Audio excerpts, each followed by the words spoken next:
But for one group of intrepid cyclists in Cambodia, the hard work is worth it because they are defending one of Southeast Asia's last pristine wilderness areas. Remote and untouched by human habitation, Cambodia's vast Mundulkiri protected forest covers nearly 1 million acres. Abundant herds of elephant and water buffalo once swept the area, along with tigers and leopards. But decades of war and conflict have decimated wildlife populations. Now, with peace established and the country's tourism flourishing, Mundulkiri could become a destination hotspot for adventure travelers.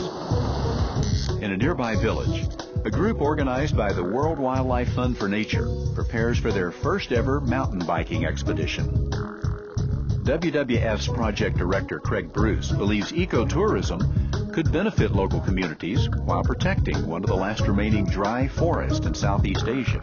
It's an incredible place, very little sign of human habitation, very little sign of human impact. Just a wonderful resource for wildlife, biodiversity, and I think this is something that tourists would like to see. The exploratory group, composed of conservationists and tour operators, will spend the next several days cycling through the protected forest, mapping routes, and planning for future tourist expeditions. After a long day traveling on a main road, the riders finally reach the forest trail. But the heat and physically demanding terrain proved too much for some of the unseasoned riders. How you doing, Andy? Terrible. How long have you gone today? I've no idea, to be honest, but it's the first time I've cycled anywhere in more years than I care to remember. And it's tough.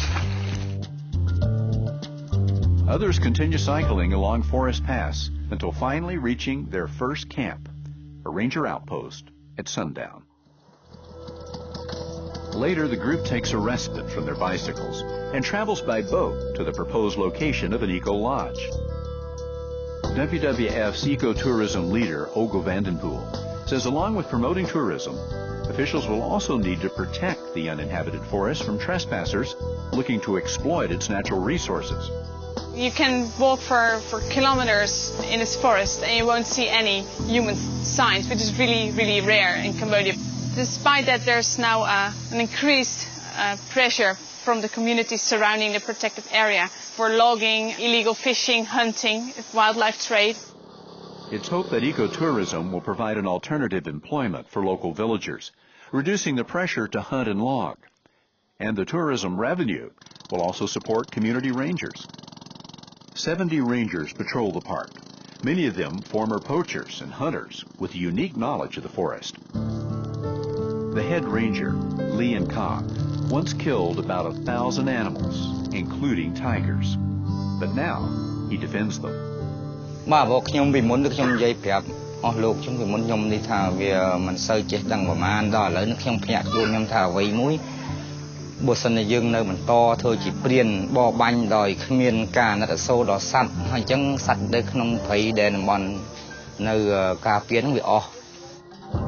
WWF's camera traps confirm that patrolling makes a difference. Photographs show that wildlife is slowly returning to the Mundulkiri, and as the prey increases, so too does the number of predators. According to WWF's Nick Cox, this is good news for tiger conservation. This landscape is one of the world's top priorities for tiger recovery and for tiger conservation. The numbers right now are quite low, but given the expanse of the habitat and the fact that the tiger prey are recovering as well, means that this has enormous potential for conserving the Indo-Chinese tiger for the indefinite future. A fresh day begins with a new addition to the company, an elephant. This pachyderm support unit can travel to places too rugged for the four-wheel drive as the group cycles into areas with few navigable roads. In the morning, the riders enjoy different habitats: rocky, flat, and some technical areas. But as the day wears on and the heat soars over 90 degrees, the situation takes a turn for the worse. Oh, I can't find the road. I don't know who made that map, but there's no obvious track at all. separated from the supply elephant. The group is lost and exhausted. The situation is critical. Their food and water supply is empty, but no one is sure what to do next. While deliberating, the group finally spots some welcome relief. Thanks to their rescuers, the team reaches the ranger outpost, a little battered and bruised, but otherwise safe.